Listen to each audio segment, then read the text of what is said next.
So we just had a full moon in Aries. How are you doing?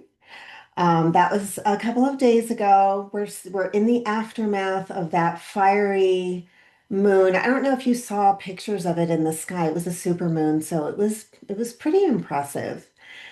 And just to remind that Aries is the self that knows what it wants for itself and is fired up to get it. And the sun in Libra is this more cultivated awareness of other. So the full moon is so much about the emotional eruption around relationships, I versus you, myself versus we.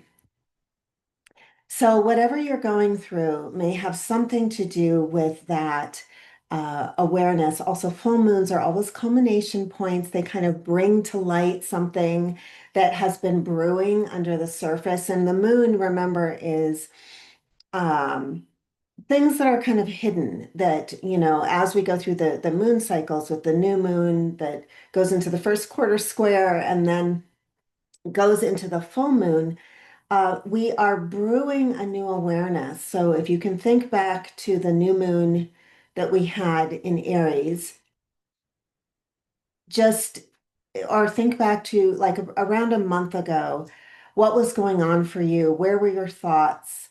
What has culminated or fruited or come to a new level? Or where have you popped into awareness? And it will be something likely around relationships because it is, again, the self and the other.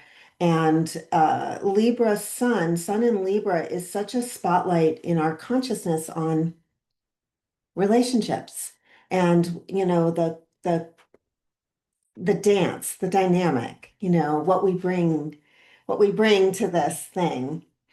This week too, in the next few days, we have an opposition between Venus in Virgo and Saturn in Pisces.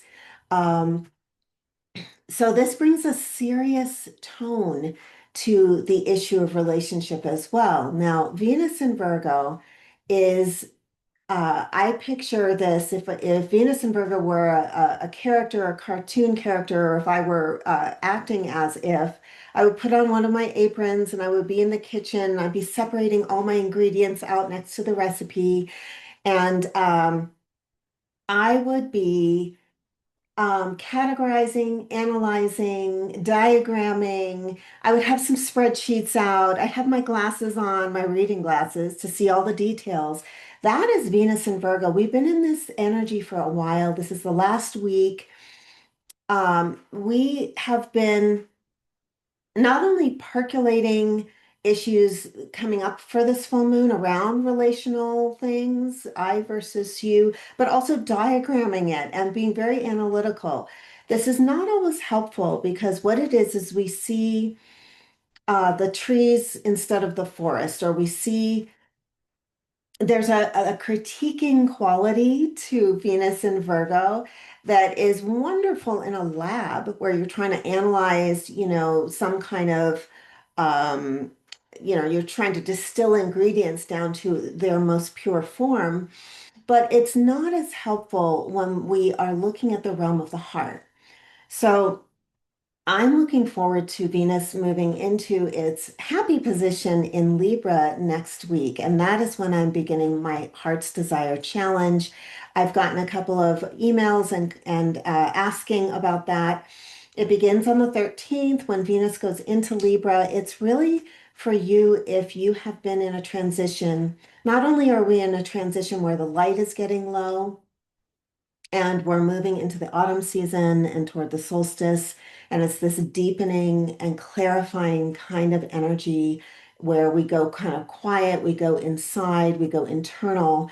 But it's also, I was thinking about how so much compromise has happened in the last 5 years for so many people. And a lot of heart's desires have been put on the back burner in service of duty, responsibility, responding to the crisis in the world, responding to, things where you feel like I essentially have to give up what I most love in order to survive in this world. And so the Heart's Desire Challenge is really about us getting together in a private Facebook group and bringing that heart's desire to life for you again. And I also feel that often our heart's desire is something that we have dearly loved for a long time. Maybe it's a career path, maybe it's a lifestyle, maybe it's some just very private goal that you want to attain.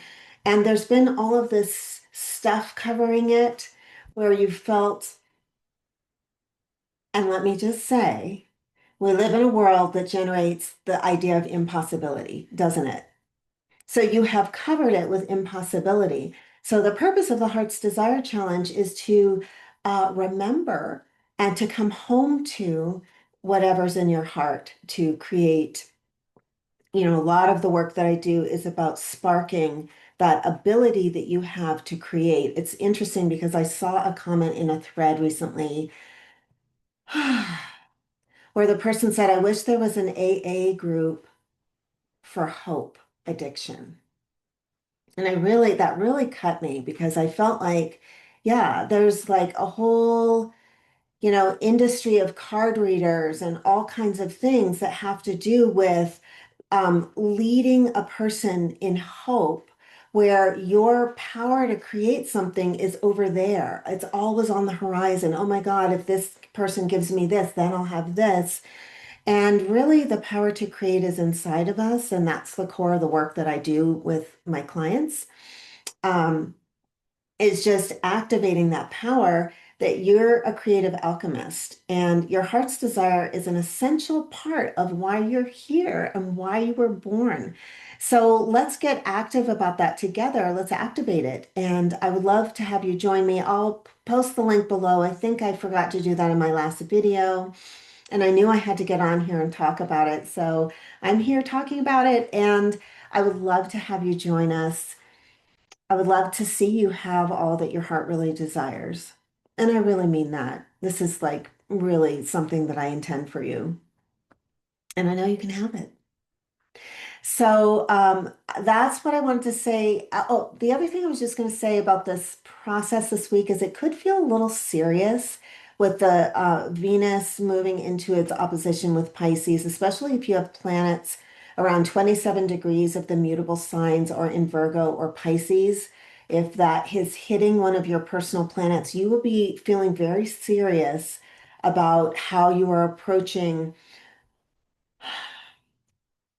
analyzing restrictions in love or money right now, or just getting, Saturn is just like the ice cold Father Winter energy. It's really about this sober assessment of love and money this week. But just take heart. This is just part of the process we go through. Life has all shades, all energies. We go up, we go down. And just know that next week we're going to have some really fortuitous energies coming with us and also with the Venus moving into Libra. So I'm going to end it there and write me with any questions. I'll put the link below for the Facebook group. I hope you're having a wonderful aftermath of the full moon and all the insights it's bringing up for you. I'll see you later.